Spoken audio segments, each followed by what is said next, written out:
ಆತ್ಮೀಯ ವಿದ್ಯಾರ್ಥಿಗಳಿಗೆ ಸ್ವಾಗತ. ನಾನು doctor Chidananda K Badiger, Anand education ಅಕಾಡೆಮಿಯಿಂದ ಮಾತಾಡ್ತಾ ಇದ್ದೀನಿ. ನಾವು 8ನೇ ತರಗತಿ, 9ನೇ ತರಗತಿ, 10ನೇ ತರಗತಿ ಮತ್ತು PUC ಪ್ರಥಮ ವರ್ಷ ಮತ್ತು ದ್ವಿತೀಯ ವರ್ಷದ ವಿದ್ಯಾರ್ಥಿಗಳಿಗೆ ಕನ್ನಡದಿಂದ ಸುಲಭವಾಗಿ ಇಂಗ್ಲೀಷ್ ವ್ಯಾಕರಣವನ್ನು ಕಲಿಯೋದ್ರ ಬಗ್ಗೆ ವಿಡಿಯೋಗಳನ್ನು ಮಾಡ್ತಾಯಿದ್ದೀವಿ. ಇವತ್ತಿನ ವಿಡಿಯೋದೊಳಗೆ ಬಂದು ಹೆಲ್ಪಿಂಗ್ ವರ್ಬ್ಸ್ ಯಾವ ರೀತಿ ಇಂಟ್ರಾಗೇಟಿವ್ ಫಾರ್ಮ್ಸ್ನಲ್ಲಿ ಯೂಸ್ ಮಾಡಬೇಕು ಅನ್ನೋದನ್ನು ತಿಳ್ಕೊಳ್ಳೋಣ.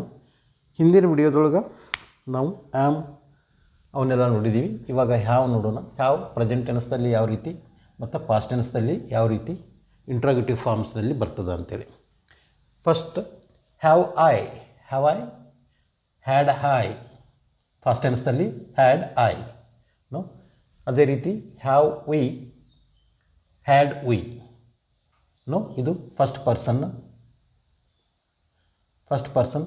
Singular, first person plural. Have you had you second person singular ಮತ್ತು ಪ್ಲೂರಲ್. ಯುನ ಬರ್ತದೆ ನೋ.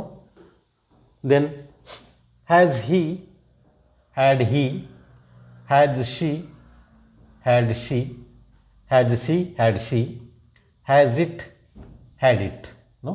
ಇದು third person singular no. Has he had he, has she had she, has it had it. Have they had they, ಇದು third person plural no. ಈ ರೀತಿ use ಮಾಡೋದು. ಇನ್ನು future tense ಯಾವ ರೀತಿ ಯೂಸ್ ಆಗ್ತದೆ, ಸಿಂಪಲ್ ಫ್ಯೂಚರ್ ಮತ್ತು ಪಾಸ್ಟ್ದೊಳಗೆ shall I have should I have, should I have. Shall we have should we have, will you have would you have, will he have would he have, will she have would she have, will it have would it have, will they have would they have no. ಈ ರೀತಿ interrogative ಫಾರ್ಮ್ಸ್ನಲ್ಲಿ helping verbs ಯಾವ ರೀತಿ present ಟೆನ್ಸ್ದಲ್ಲಿ use ಆಗ್ತದೆ, past ಟೆನ್ಸ್ದಲ್ಲಿ use ಆಗ್ತದೆ no.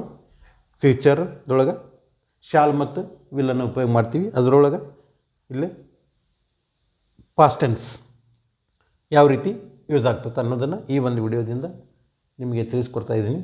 ಈ ಒಂದು ವಿಡಿಯೋ ಲೈಕ್ ಮಾಡಿರಿ, ಶೇರ್ ಮಾಡಿರಿ, ಸಬ್ಸ್ಕ್ರೈಬ್ ಮಾಡಿರಿ ಅಂತ ಹೇಳ್ತಾ ಈ ಒಂದು ವಿಡಿಯೋ ಮುಗಿಸ್ತಾ ಇದ್ದೀನಿ. ಧನ್ಯವಾದಗಳು. ಇವುಗಳನ್ನು ಮುಂದಿನ ಯಾವ ರೀತಿ ವಾಕ್ಯಗಳ ರಚನೆ ಮಾಡಬೇಕು ಇವನ್ನ ಯೂಸ್ ಮಾಡಿಕೊಂಡು ಅನ್ನೋದು ಮುಂದಿನ ವಿಡಿಯೋಗಳಲ್ಲಿ ನೋಡೋಣ. ಈ ಒಂದು ವಿಡಿಯೋ ಲೈಕ್ ಮಾಡಿರಿ, ಶೇರ್ ಮಾಡಿರಿ, ಸಬ್ಸ್ಕ್ರೈಬ್ ಮಾಡಿರಿ ಅಂತ ಹೇಳ್ತಾ ಈ ವಿಡಿಯೋ ಮುಗಿಸ್ತಾ ಇದ್ದೀನಿ. ಧನ್ಯವಾದಗಳು.